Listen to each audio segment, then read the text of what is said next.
Welcome छ मेरो new ब्लगमा। आज चाहिँ हाम्रो गाउँदेखि माथिको गाउँ गोडगाउँमा के अरे हात्तीहरू आएको छ टन्नै, एम्बुलेन्सहरू अनि उयोहरू आएर छ दमकलहरू।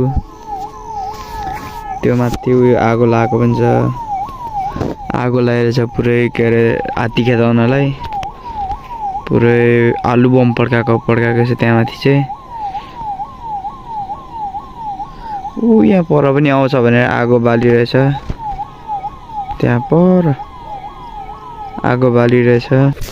अनि हात्तीहरू चाहिँ आज के अरे कति 2-3 घन्टा भइसक्यो होला आज हात्तीहरू जाने नामै लिएको छैन। के अरे अघिदेखि आलु बम पड्काएको छ। आलु बम पड्काएर के अरे आलु बम पड्काएर त्यो अर्को चक्लेट बमहरू पड्काएको छ।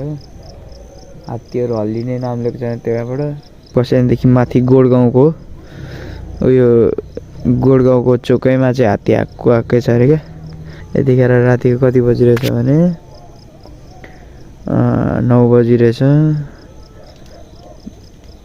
म अस्ति एकपल्ट 2 बजीतिर आएको थियो, त्यतिखेर म सुति गएर भिडियो बनाएन। योचोटि चाहिँ आम्म भिडियो बनायो गएर आलु बम पड्काएको छ डम।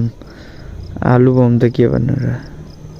यो जुन 2 ठाङ बत्ती बलिरहेछ नि त्यहाँनिर पुरै दमकलहरू छ क्या, दमकल अनि के अरे पुलिसको गाडी के छ। यो चाहिँ के अरे बेलबारीको न्युजमा हेर्न पाइन्छ। यो चाहिँ न्युज पनि छापेको हुन्छ। ल आजको भ्लग चाहिँ यति नै। अब मलाई नि डर लाग्यो, अब म नि गएको कोठातिर।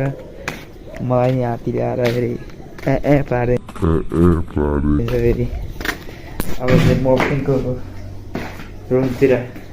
के गर्नु, म गएर हात्ती भाग्ने होइन, म जानु भने के गर्नु। गएको सुत्न म पनि। यति नै आजलाई भन्दै बाई बाई।